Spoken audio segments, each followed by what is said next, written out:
Hey guys, this is Anthony today with the Xbox Boomer channel, and this is another episode of the Xbox Boomer Project.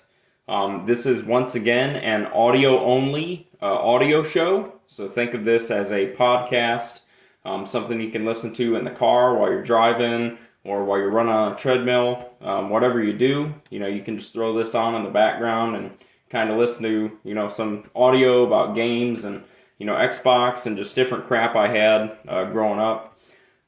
This episode, we're going to talk about a game I have been playing for the better, I don't know, probably the last 20 years of my life, something like that, close to 20 years anyways, because I think this game came out around 2005. But the game I am talking about is called Conker Live and Reloaded for the original Xbox.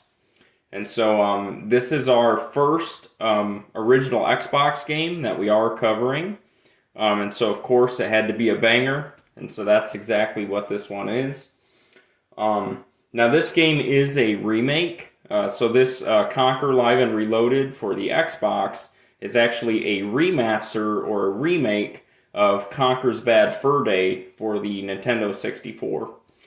So I didn't have Conker's Bad Fur Day when that came out. I believe that came out in 2001 on the N64. So that's, around Twin Towers kind of time frame. But that game was everywhere when I was a little kid. So everybody, if you were into retro games in the early 2000s, everybody wanted a copy of Conker's Bad Fur Day. And so at all the video game stores, back in the day, Nintendo 64 was not a collector's console. It was not highly sought after because that kind of like everybody had a Nintendo 64. And so I remember going to the, game store with my dad, and we would see, almost every N64 game you could want, for like $3, $2.99, $3.99. And this is at like a GameStop or like we had a store called Disc Replay where we lived. And, they were all very cheap, $3, $4, $5 Nintendo 64 games, which if you follow the market nowadays, Nintendo 64 games have skyrocketed, just like all the other retro consoles. And among all those cheap games, there would always be a copy of Conker's Bad Fur Day, and it was always significantly more money than the rest of the games. So I remember I would see it for like $39.99 or like $59.99, so $40, $50, $60, and I'd be like, Dad, can I get, Conker's Bad Fur Day? Like, it must be a good game if they're charging, $40, $50, $60 for it. And my dad would be like, hell no, get a couple of those $3 games, So I'd walk out of the store with like a $2 copy of Glover or, some other shitty Nintendo 64 game. But yeah, that was back before, the original Xbox version came out. Now when Conker Live and Reloaded came out, like I said, it is a pretty close remake of the Nintendo 64 version. I actually saw this game for the first time at a Hollywood Video, and that was a rental movie chain where you would go in there back in the day and you could rent like different DVDs or VHS tapes, and they had a section of the store where they were all display cases. If you guys are a little bit younger, you may not remember renting movies from like the movie store. And, I would go over by the video games while my parents were picking out like a Friday night DVD, and I saw this Xbox game, Conker Live and Reloaded. And I am looking at the game case right now. I do have a complete in-box copy of Live and Reloaded. And what you see on the cover of the game case is basically, it's like a World War II scene. So you see, a tank sitting there in the center of the center of the cover art, and you see, a bunch of squirrels dressed in like army camo, kind of, just circled around this tank. and some of them look kind of like Nazis, and some of them kind of look like the American forces in World War II. And so, you basically see like a World War II kind of movie scene with squirrels. And I looked, I was very young when this game came out, and I was looking at it, and I'm like, what the hell is this game, And so, it does say all over the case, of course the rating is mature, so 17 plus here in America. But it also has an additional warning in the bottom right-hand corner. And it says, warning, this game is not for anyone under age 17. So I think the reason for that is because this game is very, it looks very like fruity in the color scheme. So it's very, Banjo-Kazooie-esque, and it's very like Super Mario 64-esque. But make no mistake, Conker's Bad Fur Day and Live and Reloaded, they both are adult games. So they were made for a mature audience, an adult man or woman.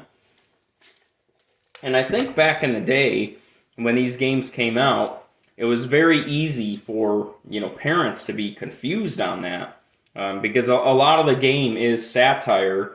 It's comedy based on, a lot of those Nintendo 64 platforming games.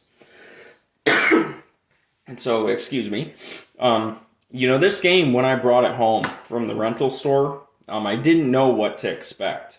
I had an obsession with the movie Saving Private Ryan when I was a kid.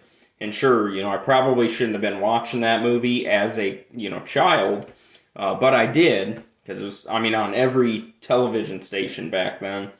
And, this game actually does have a section, and of course the whole game case is themed of it, about that Saving Private Ryan movie.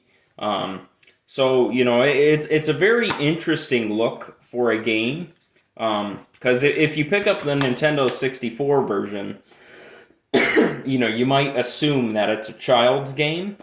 And then if you look at that original Xbox case, like I'm telling you about, it looks like a, Saving Private Ryan, but, with squirrels. And so, it doesn't really tell you much other than that.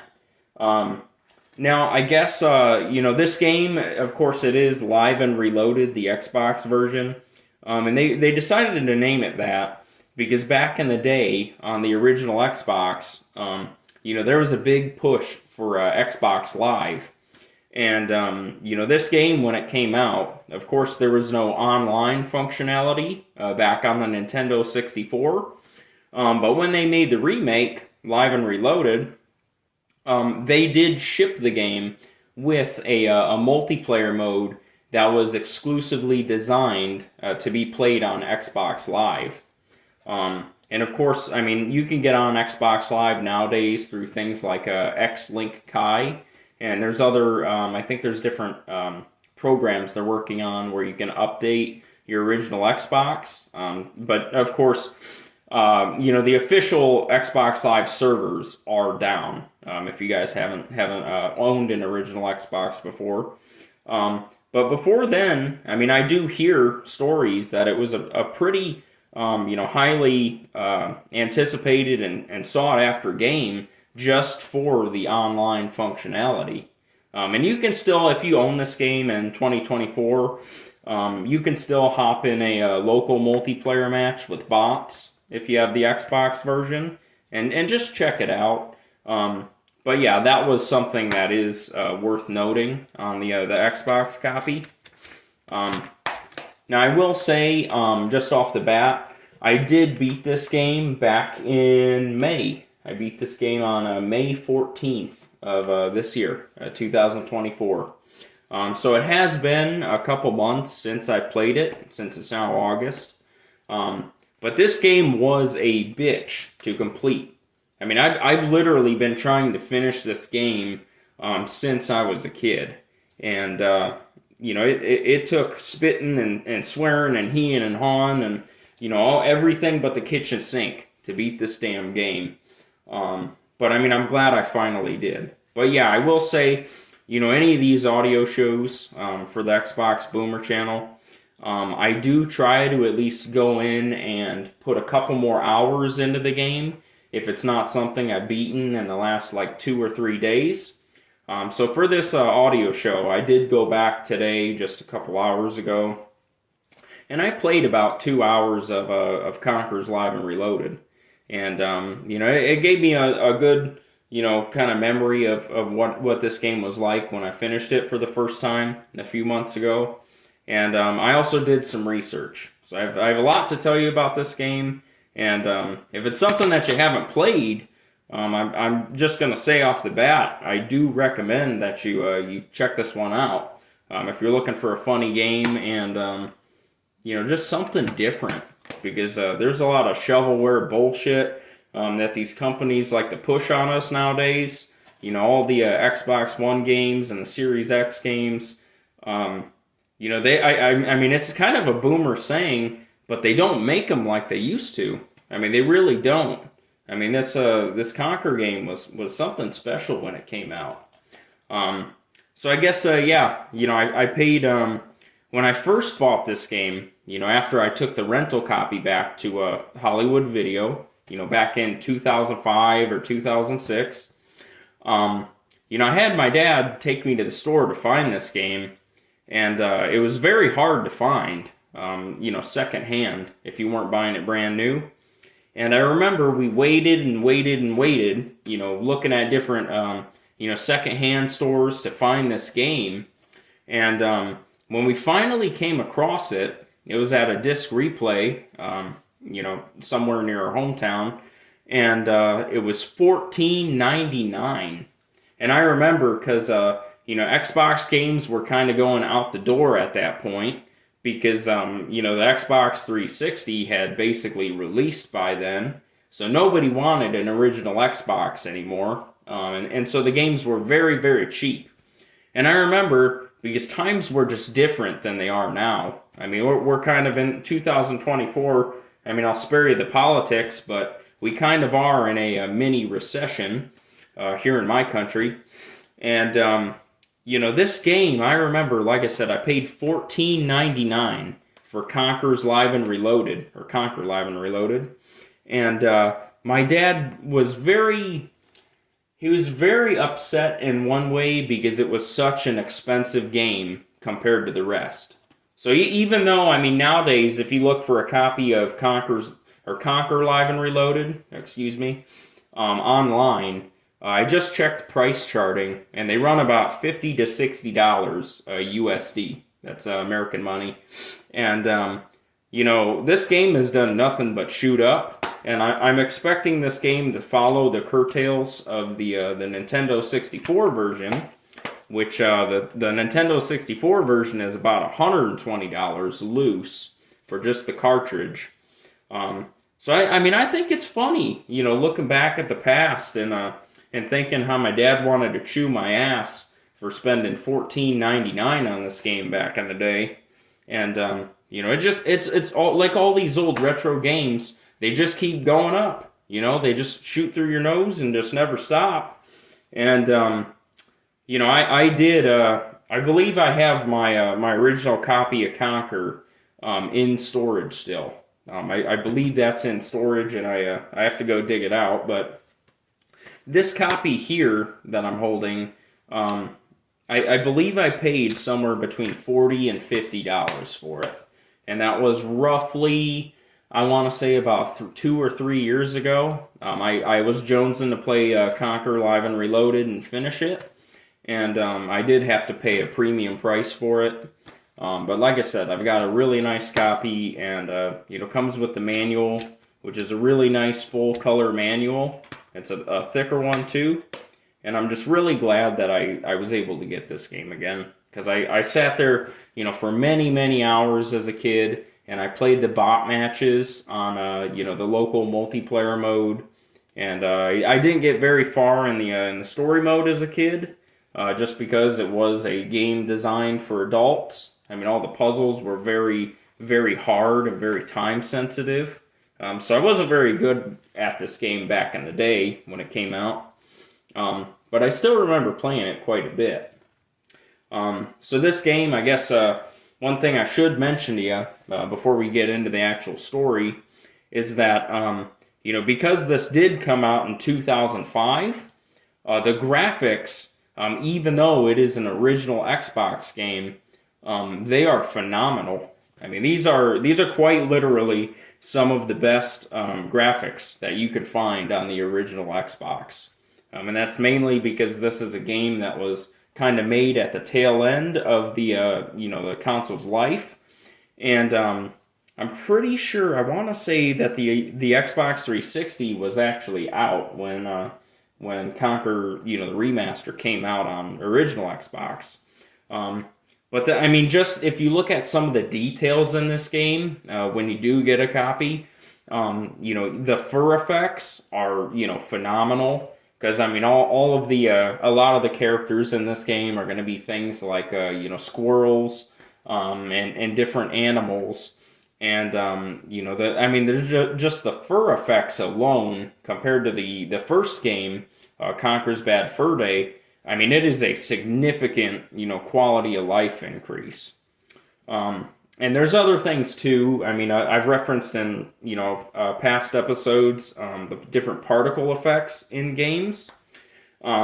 This game specifically, I remember that blood and, like rainwater will sometimes land on your screen and kind of drip down the screen while you're playing. And, I mean, for an original Xbox game, that is really, really, nice to see. I mean, it actually looks like real, rainwater hitting the screen, or, blood splatters coming at you through the screen. So it's really, really surprising in that way. And I think if you haven't played many, of these original Xbox games, and you put this in your 360 or your, original Xbox, because I'm pretty sure it is backwards compatible. I mean, look it up, but I'm pretty sure this one is. You're not going to be very upset with the graphical quality of this game. So I will say that going in. The graphics get a 10 out of 10 pass for this time kind of era in the gaming kind of gamosphere. But I will say this game is a very odd one. You play as Conker the Squirrel, so you're a red squirrel. And, you're not running around on four legs. You're not, climbing trees, eating acorns, that kind of thing. Conker the Squirrel kind of walks around like a person. And it's throughout this fantasy world. So they have kind of a hub world where a lot of this game is going to take place.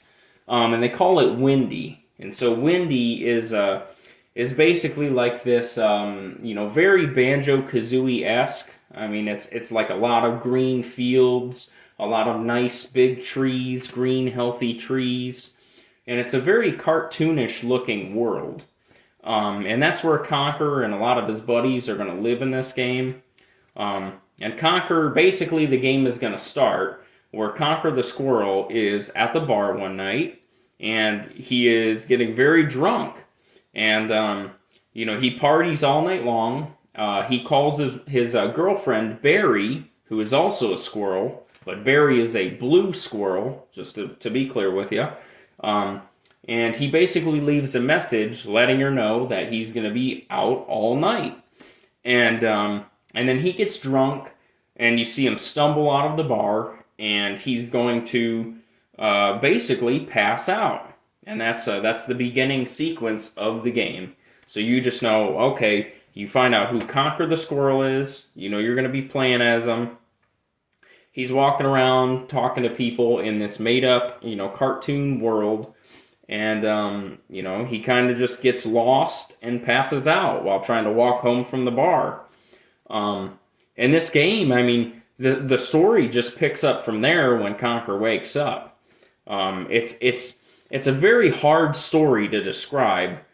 Because there's several different, highlighted sections in this game where, even though the game starts as almost like a 3D platformer, like it's going to play very close to like an adult version of Banjo-Kazooie or Super Mario 64, But that's not every section of this game. I mean, this game, I will give it, off the gate, it has one of the most diversified lineups of gameplay types that I've ever seen in a single game. Because, there's going to be lots of jumping, like there is, standard platformer, a 3D platformer. You're going to be swimming and diving underwater and above water. You're going to be, you doing different, specified segments, whether it's like, utilizing an item in the environment. So you might be rolling a barrel down a hill, or you might be, rolling a giant rock into, a certain location. There is a spin move with Conker's tail where he can kind of fly for a few seconds. Let's say 5 seconds. So you're going to utilize that mechanic a lot. And there's even shooting sections and vehicle sections in this game. So there's a ton of diversified gameplay. So I'm not going to just, categorize this as a 3D platformer for adults. Because the more you play, the more you're going to find those different gameplay sections. And they're going to be very refreshing. So this game does have, I will say, a health system. So you do have, I want to say it's 6 or 8 bars of health. I'm kind of leaning towards 6. And they're basically chocolate pieces. And so, they categorize them as anti-gravity chocolate in the game. And you'll learn more about that as you go through. But this game, you're basically, in certain areas, you're going to find floating pieces of chocolate as a collectible. And so, you can walk over these floating pieces of chocolate, and 1 chocolate bar basically is the equivalent of 1 health bar out of 6. So every time you get hurt, typically for most attacks, Conker loses 1 piece of chocolate out of that chocolate bar in the top corner of his screen. And, you just pick up the pieces that are floating around the world to get that piece of chocolate back. And then, of course, once you lose your last piece of chocolate, Conker dies. So, you'll have to restart. But I will say, so, you're going to, like I said, you have kind of this hub world that you're going to start in when Conker wakes up from, coming back from the bar. Because Conker he basically, like I said, gets drunk and wakes up and doesn't know how to get home. So your whole, premise of the beginning of the game, your whole objective is going to get Conker the squirrel back home so he can go to sleep. Now, it's not as straightforward as it sounds. This game is a very, very funny game. In the literal sense, it is a game that's designed to make you laugh, and it has some pretty rough humor in this one. It's definitely, I know I shit on Lollipop Chainsaw all the time, because I hate that game. I think it's a really weird game. But Conker Live and Reloaded is the correct way that they need to do a humor game for, adults. This is, it's not, haha, look, caca, poo-poo. It's actual, like, funny jokes. They're going to say swear words in this game.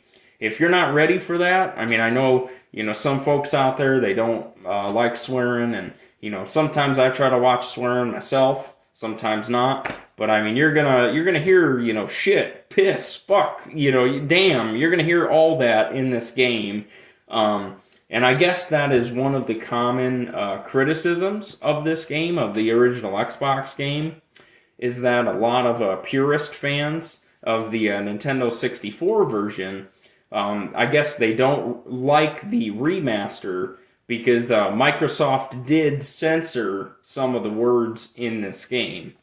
And while it's not all of them, you're still gonna have a lot of swear words and things, foul humor that you're gonna hear. There's still some that's gonna bleep out. In the middle of somebody being like, you bastard, it'll, if it was saying like, you fucking bastard, it'll bleep out. It'll say like, you bastard, So, you're gonna hear some intermittent, choppiness through some of the jokes. that I guess wasn't there in the Nintendo 64 version. So that's a common complaint that I saw online with this one, was just the censorship, which, while I was going through, it really didn't bother me, because just the the quality of the build of this game, just like how smooth it is, was really nice. It kept everything nice and fluent. And, it was actual funny jokes and funny humor. I mean, we'll talk more about it, but I don't think you could make this game in 2024 without people getting triggered. So that's, that's something to say about it.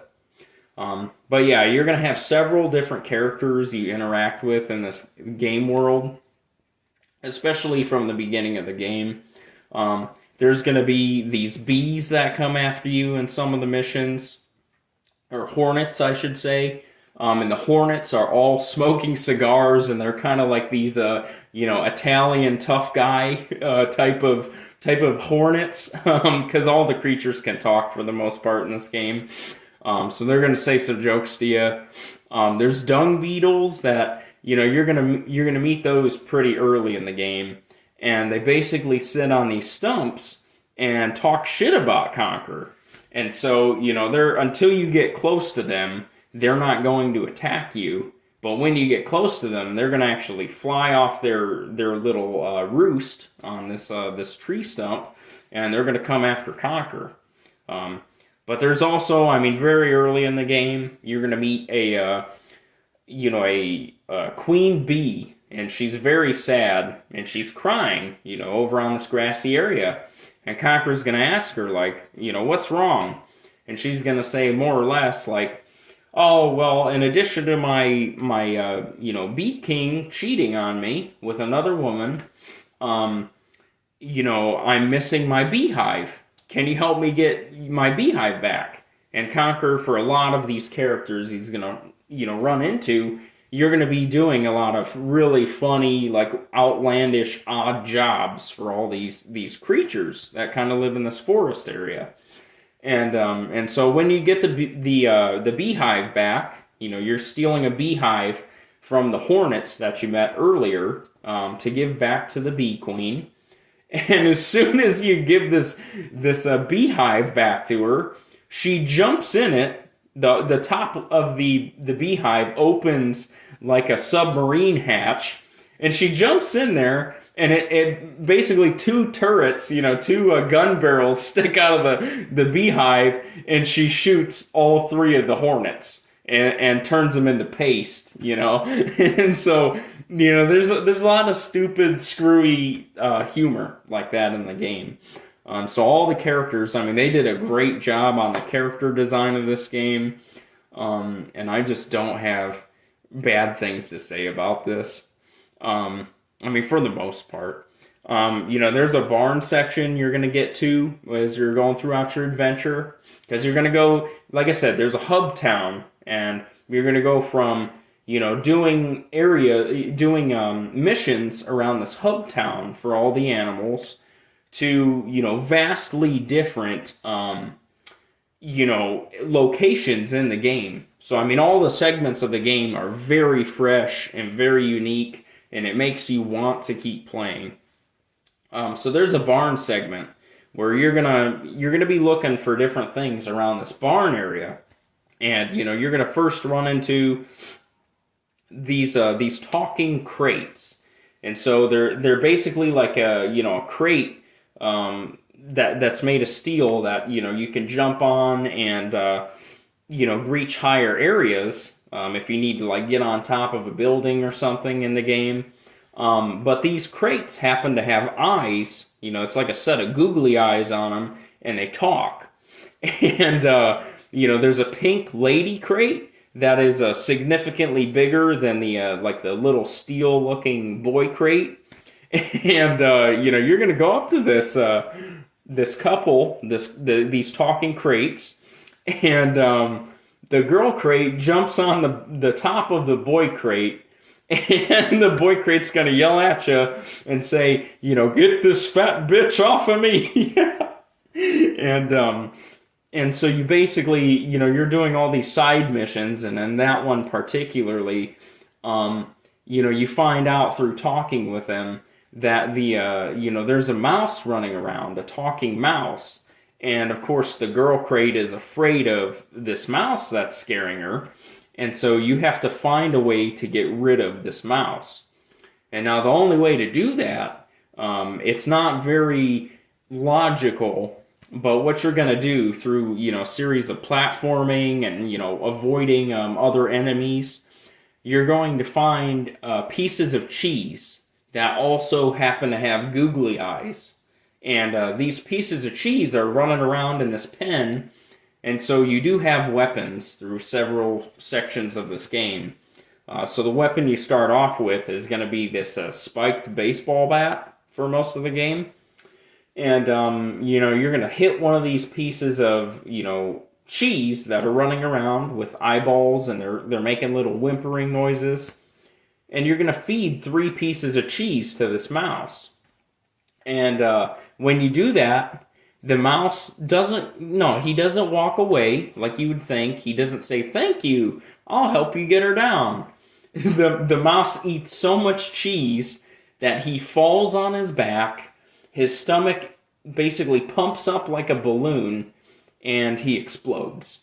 And that's what, it's moments like that you realize, like, oh, this is not Banjo-Kazooie. Like, no, this is not a Nintendo game. This is something else, And so there's, like I said, you're going to see blood in this game and lots of guts and, hear swear words. It's a very, it's a graphic game, and I think that kind of adds to the charm of it quite a bit. But I'm not going to spoil too much of this game.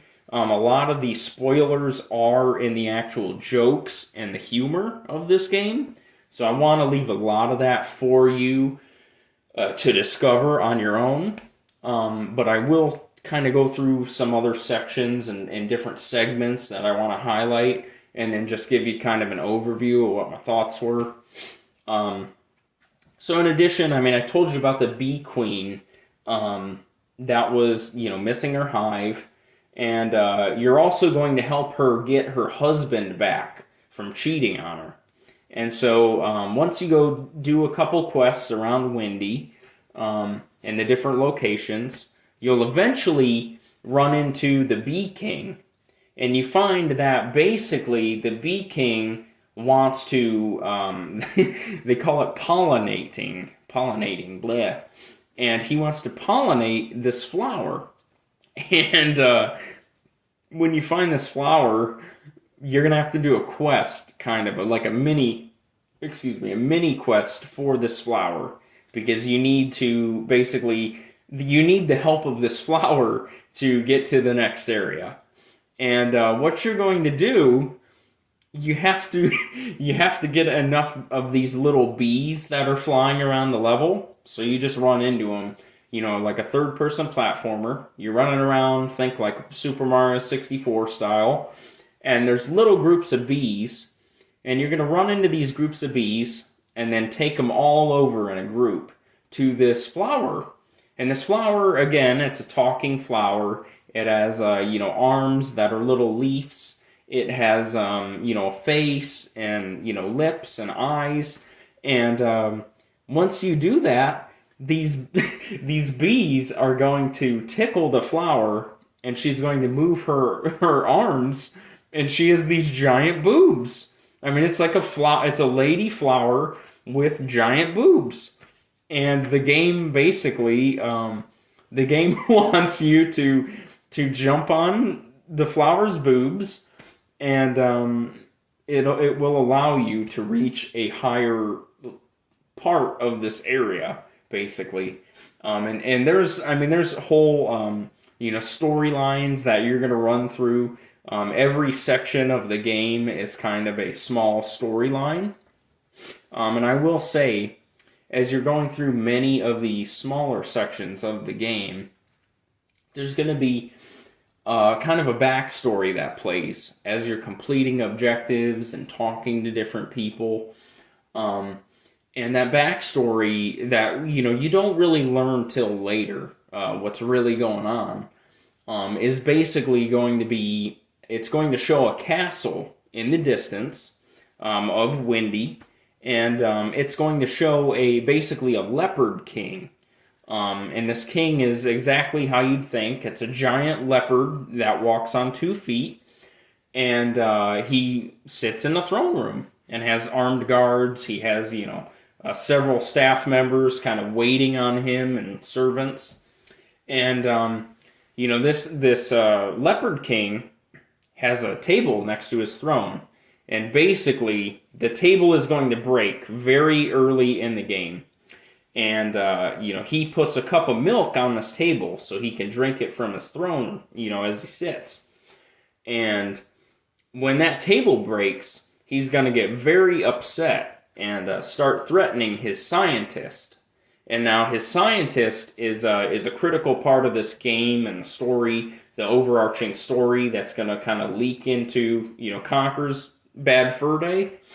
And, this weasel, basically, for the Leopard King, has to come up with a way to fix the leg of his table.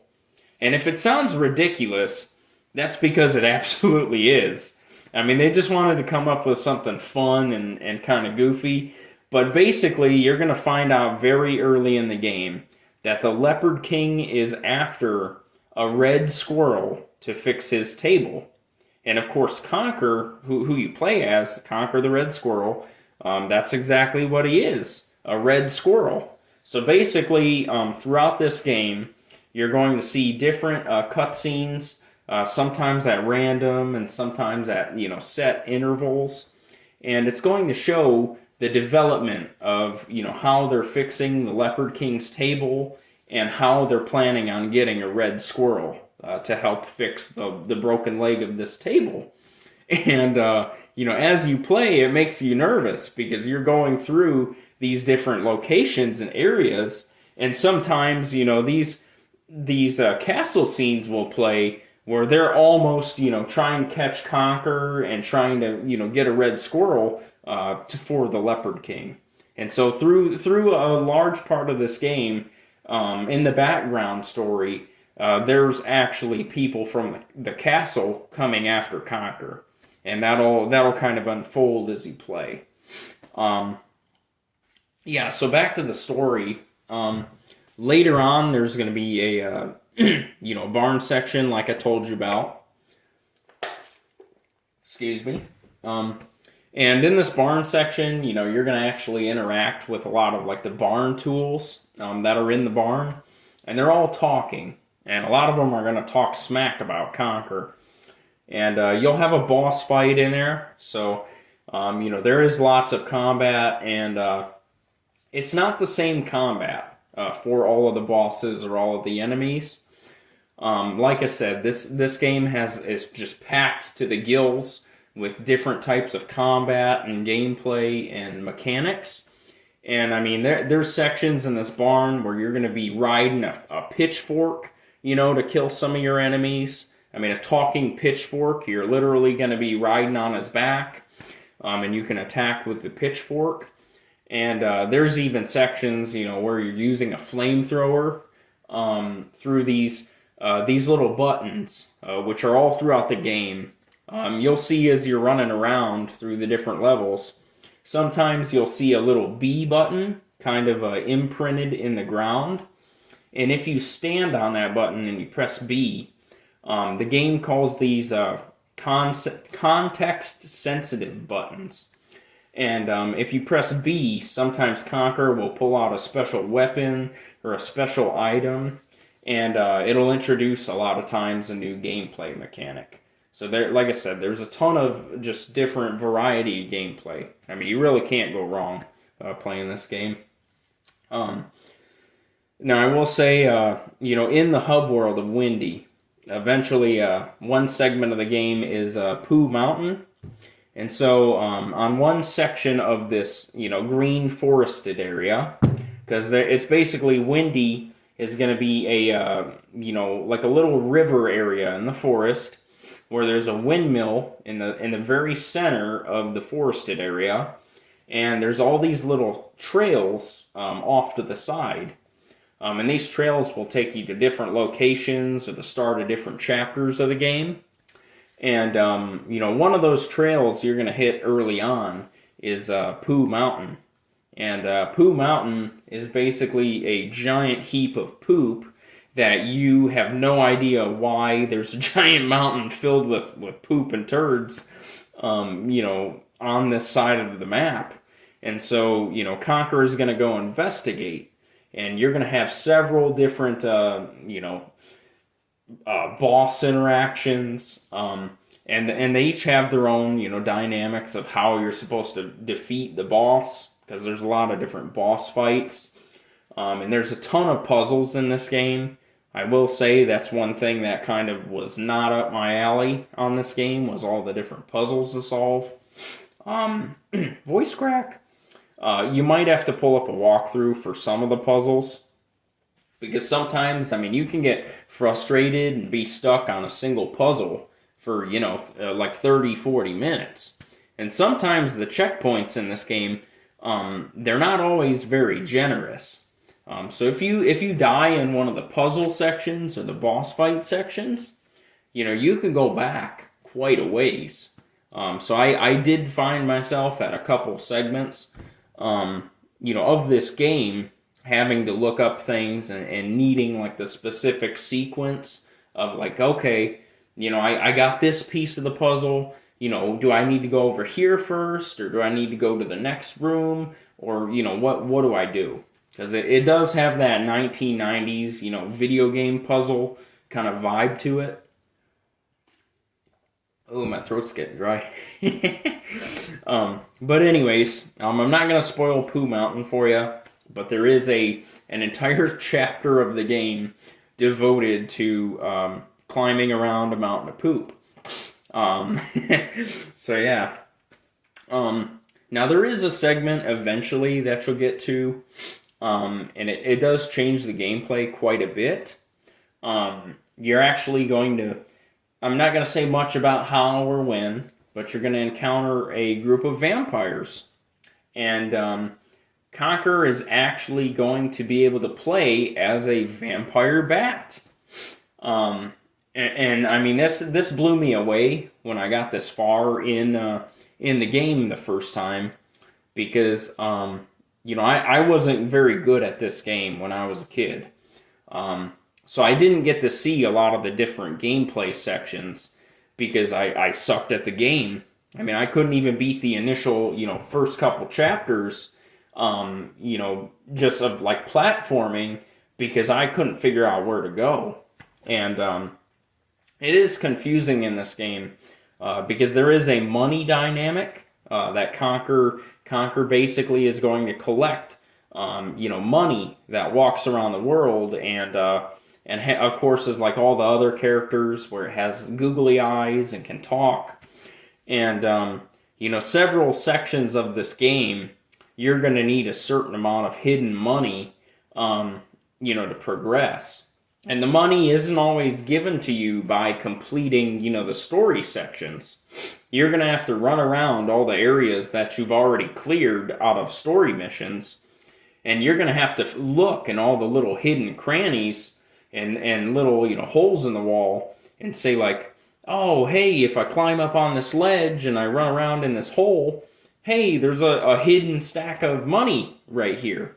And so, that is one of my complaints of this game, is that they don't make it clear when you're supposed to, kind of ditch the main story and go get the hidden money. And it's not always easy to find that hidden cash around the map. So there was a section where I got to the bridge that I had to cross later on in the game, and I didn't have, it was like hundreds of dollars that I needed to progress in the game, and Conker usually only finds about $100 at a time. So I was at a pretty big loss, when I got to a pretty important section in the story, and I couldn't move forward with the story mode. So that is something that I will warn you of, is that as you play this game, make sure you are going after all those hidden cache piles. And if you hear them, because they'll scream for Conker, they'll yell like, hey, does anybody need some dough? And you can go try to listen to where that voice is in your location and kind of climb up and find it. But it's not always easy, so I'll warn you that. But yeah, going back to the vampire bat section, there is a sequence where you get to play as a bat eventually, and you're basically going to be picking up some of your enemies, and you're basically abducting them and carrying them off into the sky like like a diving eagle would on a fish or something. And I think you're gonna enjoy once you get to that part. Some of the story and some of the jokes.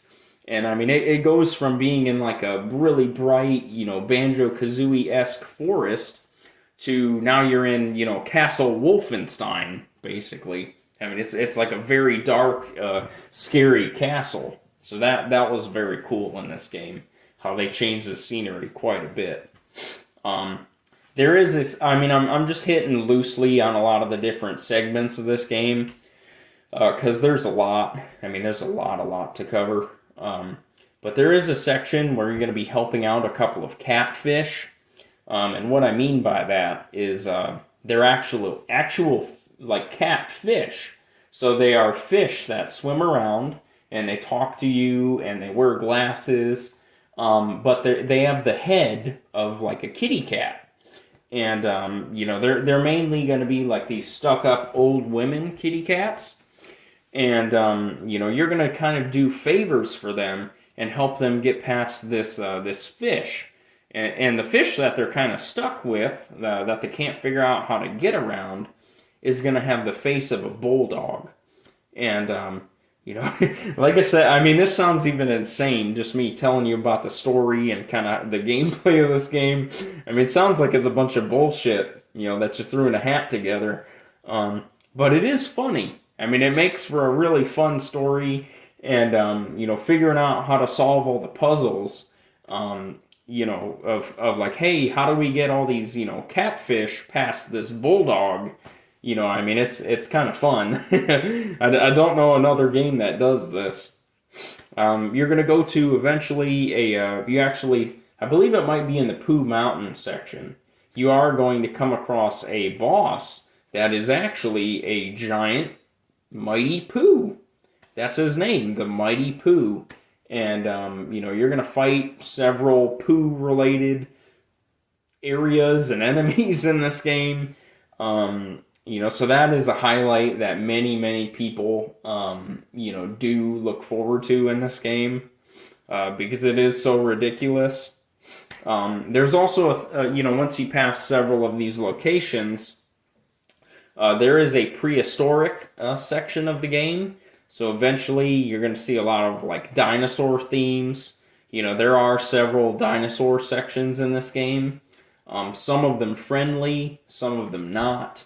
So eventually you are going to have control of a couple dinosaurs. And that was a huge, refreshing moment for the gameplay. Because right when the gameplay starts to get stale, the game switches up on you, and it's like, okay, let's do something else. Now in the prehistoric section of the game, there are quite a bit of cavemen that you're going to interact with, because that's kind of that part of the game world is populated by dinosaurs and cavemen, and that makes things very interesting because there is an entire kind of social hierarchy of these of the cavemen that you're going to get to infiltrate, and it makes for some good storytelling. And then finally, towards the end of the dinosaur level, you're actually going to encounter a nightclub. And so the nightclub is populated with all of these rock people, and the rock people do not want Conker to get into their nightclub for some reason. And so that's gonna be one of your goals down the road. You're actually gonna try to find a way to get into that nightclub, and that's gonna take a lot of work, but it is fun once you get into it. Now I will say before we stop talking about this, this kind of dinosaur section of the game, there's going to be a part within that level that is kind of involves like a hoverboard or like a surfboard, if you want to call it that. And like I said, I'm not gonna hit the story sections because the story is all humor, and I don't want to ruin the jokes for you because there's a lot of funny shit in this game, and I think it's something you'll really enjoy, especially if you're like 20-something, 30-something year old guy. I mean, it's a lot of guy humor, a lot of rough humor. So I think it's something I don't want to spoil for you. But this surfboard section, I mean, I gotta say, it pissed me off like significantly. I mean, this game I did because of the difficulty level of some of the puzzles. Just the puzzles alone, I had to complete this game in sections. So a lot of this game, this game would be kind of hard to sit down and play straight through in one day. I think it's okay on this game for a couple of those puzzles, to actually look them up and say, hey, I'm stuck. What the hell, where do I find the final cog to put on the machine? Where do I find the piece of cheese? Because this game hides shit from you. And it's pretty rough of, kind of giving you hints of where to go next and what to do.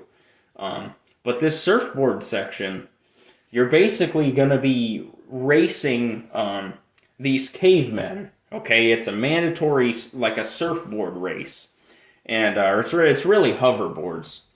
And this part I got pissed off, and I tossed my controller because I threw it on the bed, and I was like, you know what, I'm fucking done with this game. I've had enough. I'm taking a break. I threw the controller on the bed, and the damn controller bounced off the bed. And I had one of those original Xbox memory cards in the top of the controller, and we have hardwood floors, and so when the controller bounced off the bed, of course that memory card landed just right on the floor, and that damn thing exploded all over the room. So this game did, it didn't kill the memory card.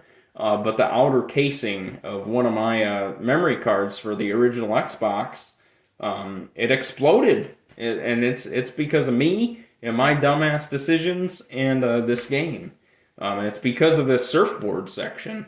So this surfboard section, you're racing these cavemen because they have some of Conker's money, and like I said, money is a really important item in this game that you have to collect to move forward. And so you're basically racing 3 cavemen in a prehistoric jungle on hoverboards. And you're going to be doing this entire race over lava, and you're not allowed to stop the hoverboard in the middle of any of this race. So the hoverboard's going to be constantly moving forwards.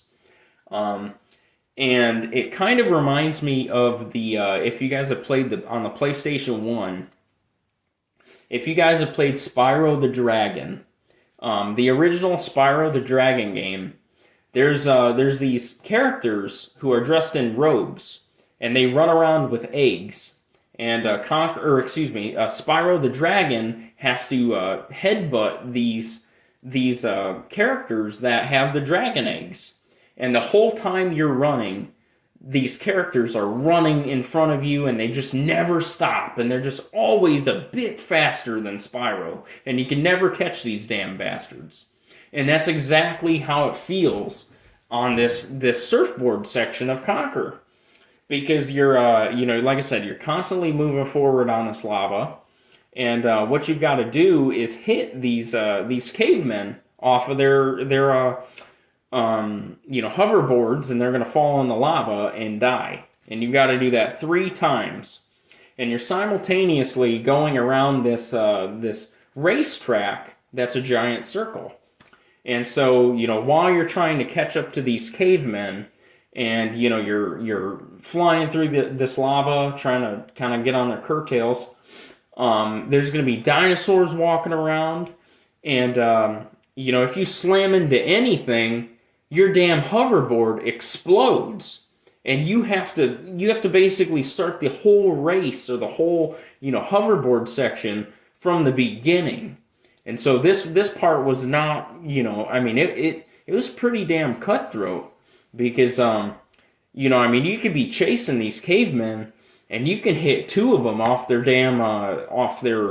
hoverboards, and the game will not save or anything. You've got to do all 3 cavemen at once. And this section was incredibly unfair.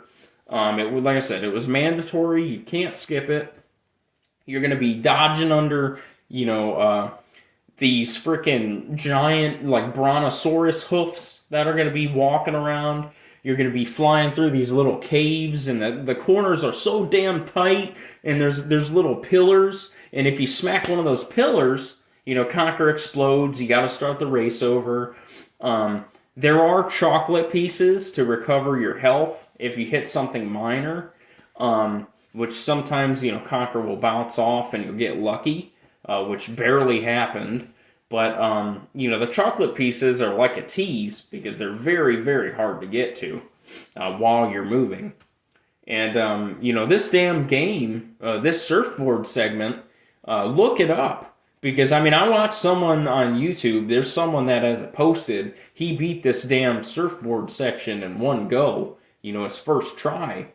And, I must have died, 50 to 100 times on this damn surfboard section. Original Xbox, this is a system, I was playing this damn game back in 2005, So, here we are 19 years later, and I still can't beat the damn... I was working my ass off trying to beat that surfboard section. 19 years of Xbox later. And, it was just unfair as hell. That's something I thought about replaying this game, and I have no desire to get through that surfboard section. And that, seriously, out of all this game... The rest of the game is kosher. The rest of the game, I would almost give this game a perfect rating for what it's trying to achieve.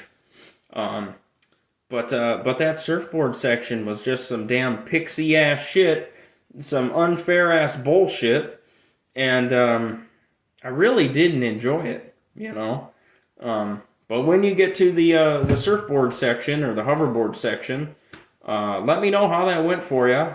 If you're listening to this, a year from now, 2 years from now, I try to make these pretty timeless, so they're relevant years later if you're coming late.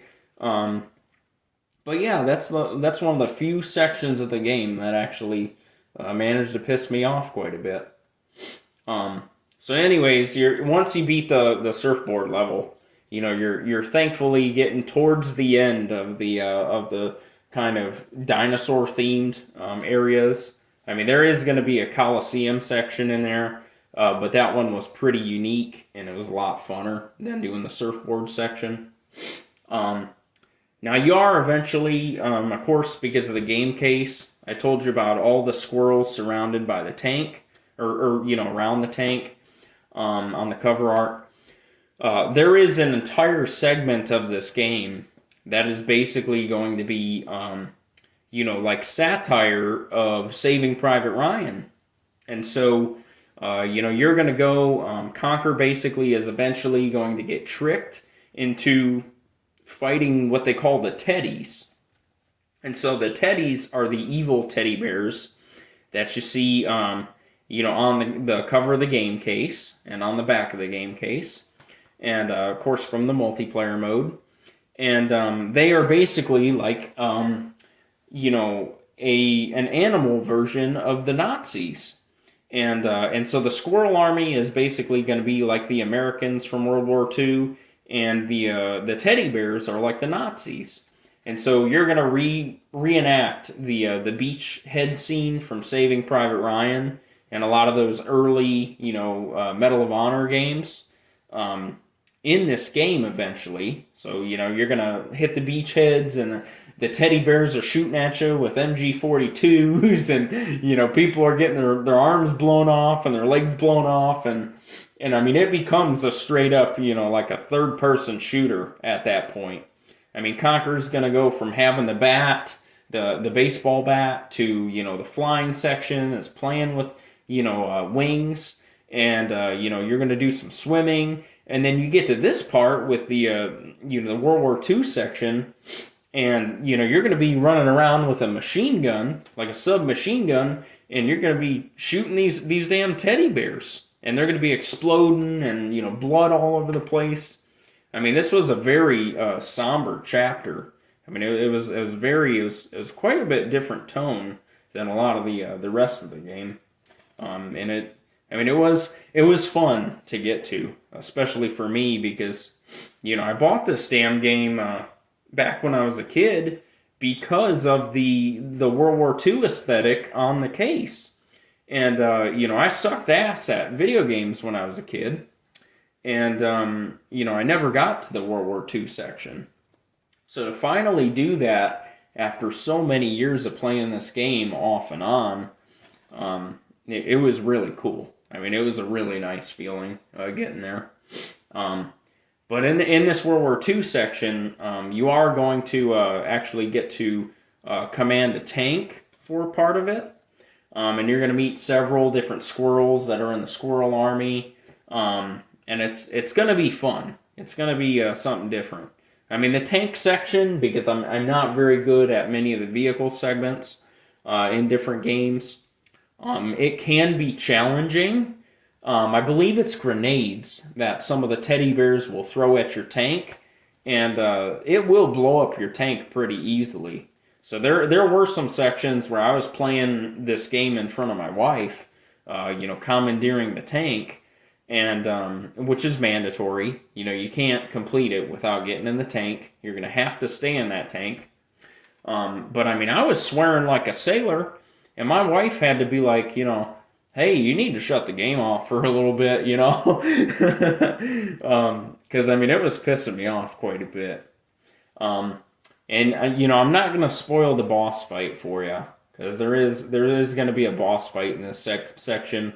And it was kind of challenging, but there is a segment with a couple submarines you're going to get to, and a section with a little girl. It's a little girl that's a squirrel, and you'll know it when you get there, because it's going to piss you off, man. I mean, it was pretty upsetting and pretty challenging when I first got to the little girl. But, I mean, even right before that, you're going to face some submarines, and it might have you, scratching your head, like, what the hell am I doing with these submarines? Like, it seems like they just keep coming, and I don't know what the hell to do. I think that was one of the areas in this game where I had to look online and kind of just make sure, like, okay, am I on the right track here? Am I doing the right stuff? But yeah, you might have some troubles with that little girl, and you might have some troubles with that damn submarine section. And I guess that's all I'm gonna say, because it's not a game breaking, I mean, a really really terrible segment, but it wasn't easy, So that's just something to mention for you. But anyways, when you get past some of that stuff. Conker, you do have several sections of the game still left when you do get out of the World War II section. So you have a lot more to look forward to. But, there is going to be one final shootout section that is kind of like timed as you're escaping this island, this World War II island. And, I think the final shootout is you were leaving the beach. I'm not going to tell you too much about it, but it was not fun. I mean, this game had some segments where it just beats the piss out of you. Um, because I mean, there, you do have weapons. Like I said, you've got a submachine gun. And at the very end of this section, you're gonna do it all on foot, like you were the platforming areas, because you're gonna lose the tank eventually and leave the tank behind. And there's a lot of enemies. I mean, there's just a lot of enemies, and even though you came in with an army, Conker is not always fighting with all those squirrels. I mean, a lot of the World War II section, it's just gonna be you against like 20 or 30 different enemies that are shooting at you. So I mean, you're gonna have to get good quick. I mean, in these controls, because you can't. I mean, you can run around with the submachine gun out, but in certain areas, you're gonna have to kind of holster that submachine gun so you can focus on the platforming. Um, and there's some things you gotta dodge while you're being shot at. Like there's gonna be like these laser wire kind of booby traps that you gotta crawl under and kind of maneuver over. And when you leave that World War II section, I mean you're gonna have to bring your A game, man, because it gets very hard. Um, but the other section I am missing now that I think about it, before you do get to that area, you're going to be able to recreate a section of the movie Van Helsing. And, while it's not directly tied to the movie, because I haven't seen that movie in a long, long time, you're basically going to go to like an underworld section in this game eventually, and that brings another new style of gameplay to Conker. Because you basically, if I haven't mentioned already, when you die in this game, a lot of times it will play a little cutscene with the Grim Reaper in this game. And it's a joke of this game, but they actually, they call the Grim Reaper Greg. And so I'll just refer to him as Greg. But you're going to meet Greg in the underworld after you solve some puzzles and face some enemies, which I'm not gonna. I mean, there's a variety of enemies in this game. I mean, everything from baby zombie baby dolls to crates with eyeballs that talk to you, to like these little lizard people that have like little spike armor on, like imps, I guess. I mean, there's a variety of enemies. I mean, you're going to be entertained through this whole game. But in this Van Helsing section, Greg the Grim Reaper is going to actually give you a single-shot musket. And, you're going to have like a laser sight on this musket where it becomes kind of like a third-person shooter. And, it's going to be against zombies.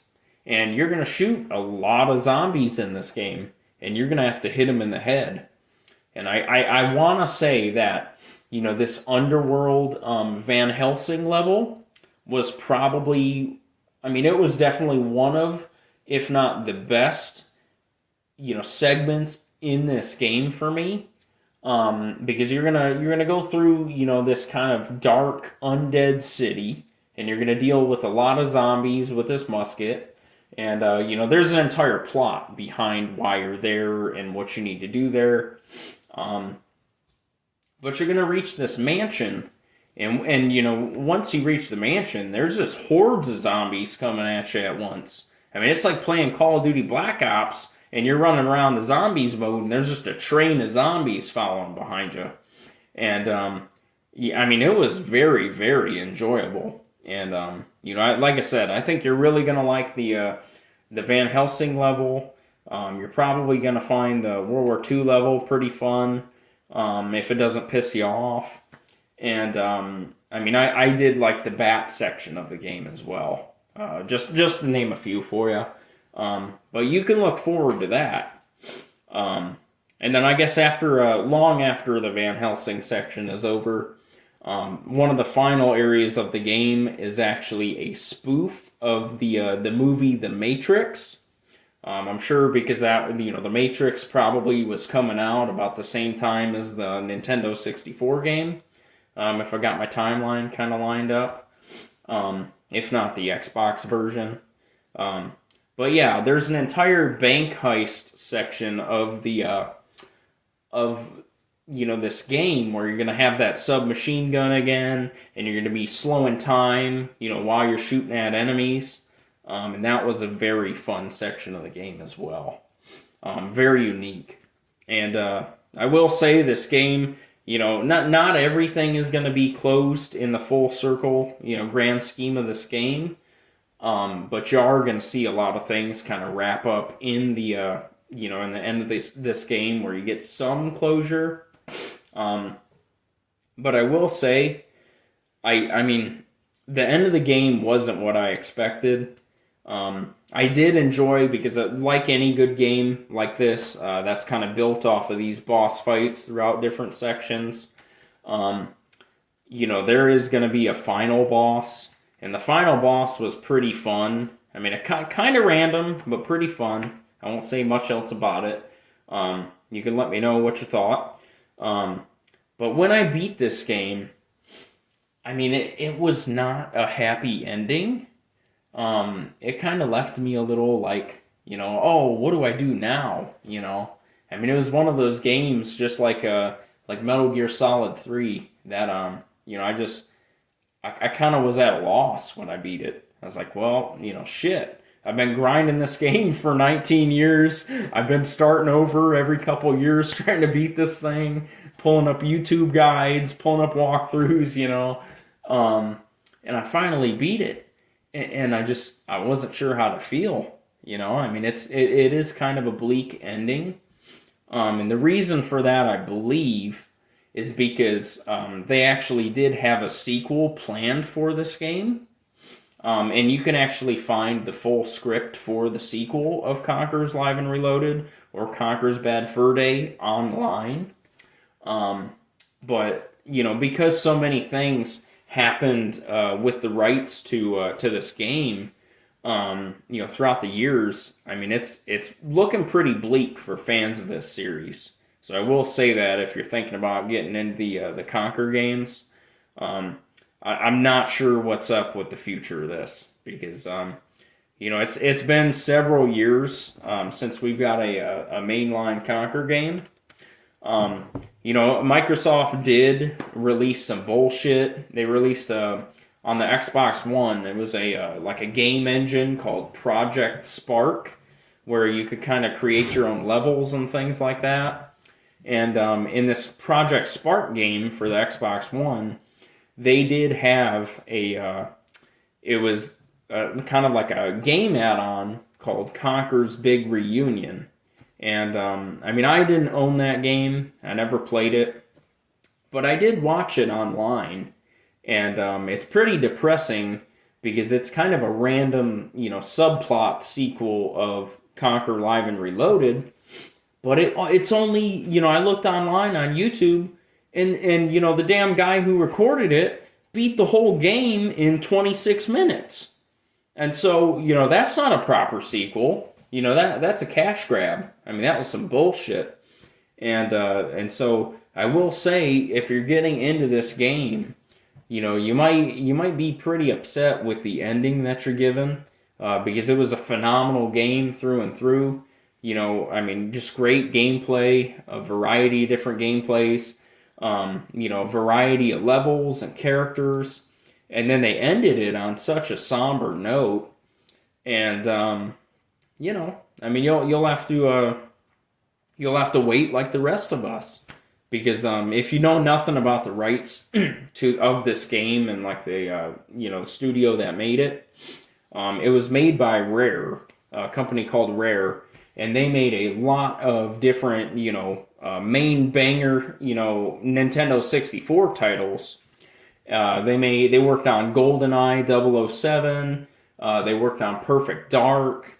They worked on, I want to say, Donkey Kong 64 and Donkey Kong Country. They made Grabbed by the Ghoulies, which is another phenomenal game for original Xbox. Battletoads for the NES. They made a ton of just, really great games. And they typically, back in the 90s, they worked on Nintendo consoles. That's where they released all their games.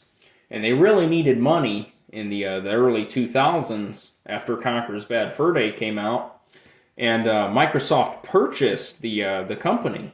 So Microsoft owns Rare currently, I believe, in 2024, and they made this game, Conker Live and Reloaded, which like I said, I think this game's phenomenal. I think you should buy it before the price spikes up.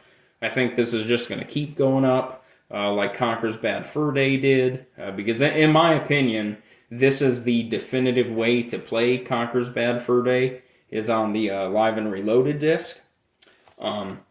But yeah, Microsoft hasn't done anything with this IP since they've basically, pooped out the little Project Spark 26-minute, tidbit that they made. And, like I said earlier, I don't think you could make a game like Conker nowadays. I mean, I think the world's too damn woke. I think, it's a damn shame that we can't get another Conker game. I see it in all these big studios, all these big, conglomerate names and these big game titles. They're all going woke. They're all putting out a bunch of bullshit. That's why everybody is playing retro games now. Nobody's buying their Call of Duties and their Battlefields. And I think this game has just lost to time. Voice crack. Sorry, I'm not used to talking this much to myself. But yeah, it's a sad thing, because I really like Conker. I mean, I'm ready for another one. I would actually consider buying a new console if they made another Conker. If they just made Conker's, just call it Conker's Next Bad Fur Day or something, and you'd be good. But I don't see them doing it, because it's this game, when it came out, it was a risk. It's not like the others. It's not a sports game. It's not a Call of Duty game. It's not a Halo.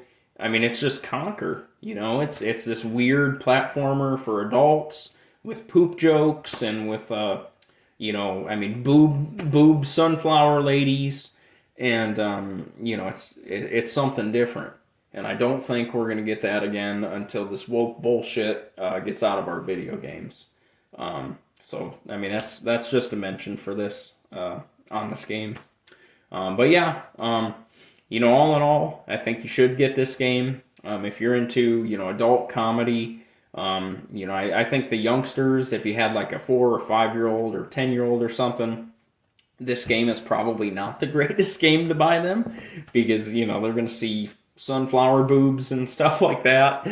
But I will say, because this game, like I said, I checked today, and complete in box for the original Xbox, this game costs about $50 to $60 online.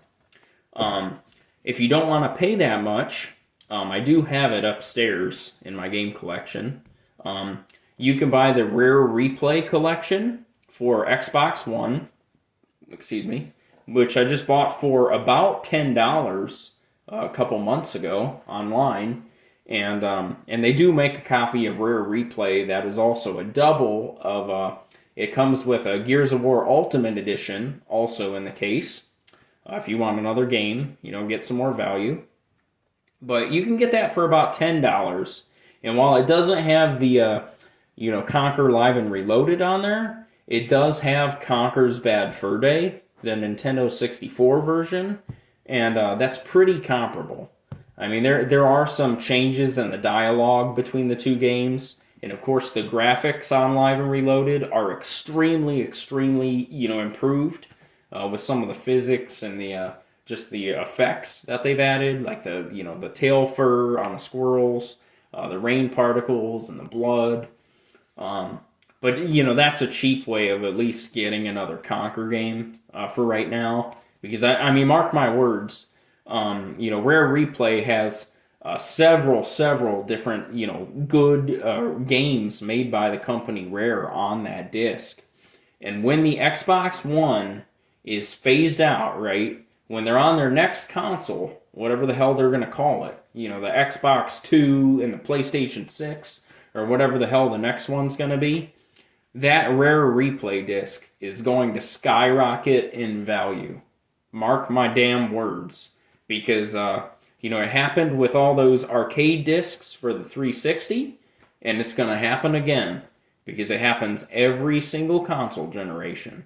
Once a console gets like 15 to 20 years old, all the games skyrocket. I mean, it happens every single time. So yeah, just know about that if you want to play a Conker game.